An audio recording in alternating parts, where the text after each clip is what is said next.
سلام دوستان عزیز، صادقی هستم، کارشناس بیماری‌ها و کارشناس ناظر بهداشت. در خدمتتون هستم با یک ویدیو بسیار کاربردی در مورد فشار خون. کانال ما رو یادتون نره و دنبال کنید. شروع میکنیم. در ویدیو قبلی در مورد فشار خون توضیح دادم. فشار خون بیماریه که خون، فشاری که از ناحیه خون بر دیواره او رو وارد میشه. حالا میخوام در رابطه با رنج فشار خون براتون توضیح بیشتر بدم. رنج فشار خون چی؟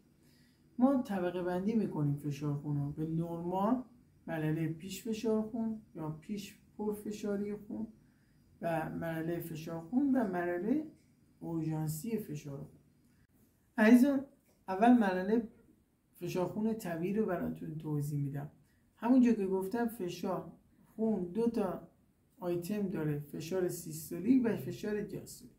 اگه فشار سیستول ما 120 میلیمتر جیوه و کمتر بود و فشار دیاستولمون 80 میلیمتر جیوه و کمتر از اون، جزء فشار خون طبیعی شما و مرحله وارد پیش فشار خون و فشار خون و اینا نمیشه. ولی حالا اگه فشار خون شما از 120 فشار سیستولیتون رفت بالا، اگه 120 بشه 121 122 123 125 130 تا 139 فشار سیستولتون و فشار دیاستولتون از 80 برسه به 89، یعنی چه 81 باشه، چه 82 باشه، چه 85 باشه، چه 89 باشه، فشار دیاستولیتون شما در معرض چی هستی؟ در معرض پیش فشار خون هستی و باید رعایت کنید. یک سری مسائل رو رعایت میکنید تا پرفشار بیماری پرفشاری خون رو نگیرید، یا به اصطلاح فشار خون رو نگیرید. اگر از این رنج باز بره بالاتر، باز بهتون میگم چیکار کنید.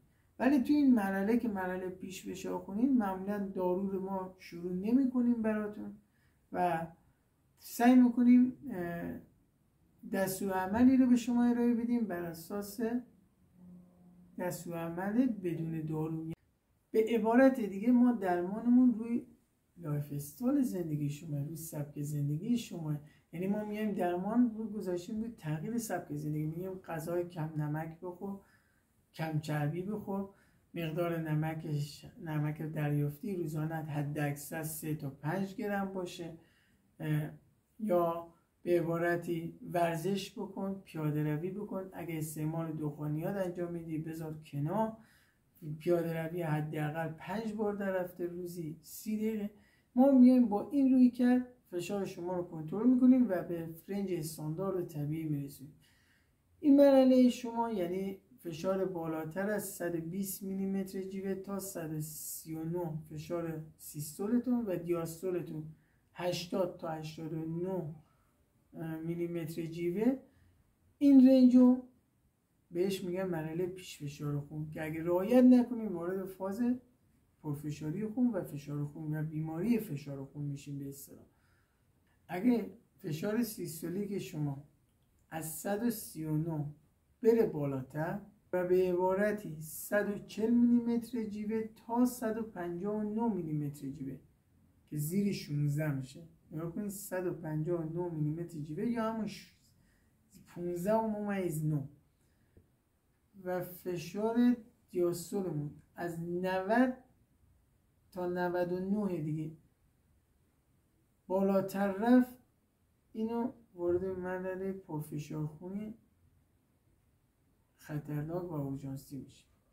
پس یک بار دیگه تکرار میکنم، 149 تا 159 فشار سیستولمون و 90 تا 99 فشار دیاستولمون بالاتر رفت، ما دارو درمانی رو حتما باید شروع کنیم.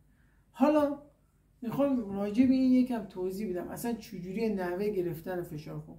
ما برای گرفتن فشار خون یک از جای آرنج که بسته میشه کافو، اگه فشار سنج داخل منزل دارین که میتونین فشار سنج حالا دیجیتاله یا عقربی، نحوه گرفتن فشار رو باز تو ویدیو بعدی بهتون بگم بهتر، ولی همینقدر خلاصه میگم که یک سری مواد قبلش نباید مصرف کنید.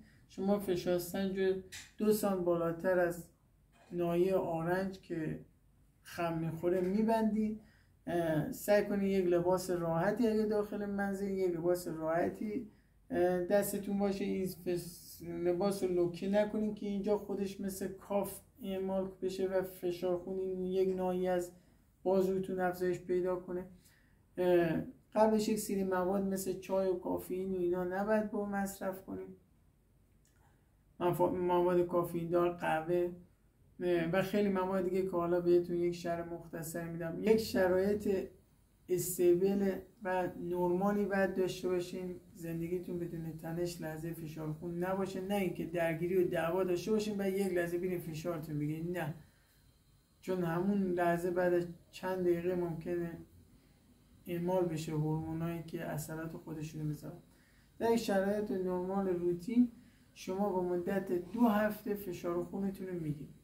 2 هفته که گرفتین، میانگین این 2 هفته فشار سیستول و دیاستولتون نوشته میشه و ما طبق و خیلی از پزشکان، متخصصان و نیروهای بحث پیشگیری و درمانی که تو فشار خون قدم میرن، با توجه به این میانگین 2 هفته شما تصمیم میگیرن که یا شما سبک زندگیتون رو تغییر بدین یا دارو براتون بنویسن، چه دارویی با چه دوزی که اونم باز در ویدیوهای بعدی بهتون میگم. فقط همینقدر بدونین داروها با هم دیگه فرق میکنه، دوزاشون هم با هم دیگه فرق میکنه و چون فشار افرادم با هم دیگه فرق میکنه، این نیست که اگه مثلا پدر بزرگم لوزارتان 50 خورده پس من رو فشارم بالای لوزارتان 50 بخورم. نه، این نیست. اون شرایط خودشو داشته، وزن خودشو داشته، سن خودشو داشته. ممکنه شما با توجه به بیماری فشار خونتون، سنتون و شرایط شما بشه لوزارتان 25. ممکنه اون صبح شب باشه، شما بشین صبح. این یک مثال کلی است. امیدوارم از این ویدیو لذت برده باشین، دچار بیماری پرفشاری خون نشین، رعایت کنید. ما اصل اول در کلیه سیستم سلامت رو میگیم پیشگیری بهتر از درمان.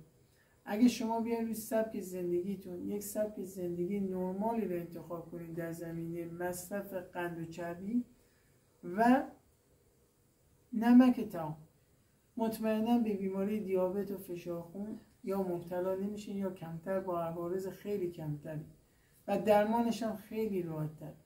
تا اینکه بخوایم بیاین این سبک زندگی رو تغییر ندیم و دارو استفاده کنیم، داروهاتون عقب جلو میشه، فراموش میشه، اثرات تخریبی بسیاری بر جای میشه. پس ما میگیم اول پیشگیری بهتر از درمان، سبک زندگیتون رو تغییر بدید. کانال ما رو فراموش نکنید، سابسکرایب هم یادتون نره. ممنون، خدا نگهدار.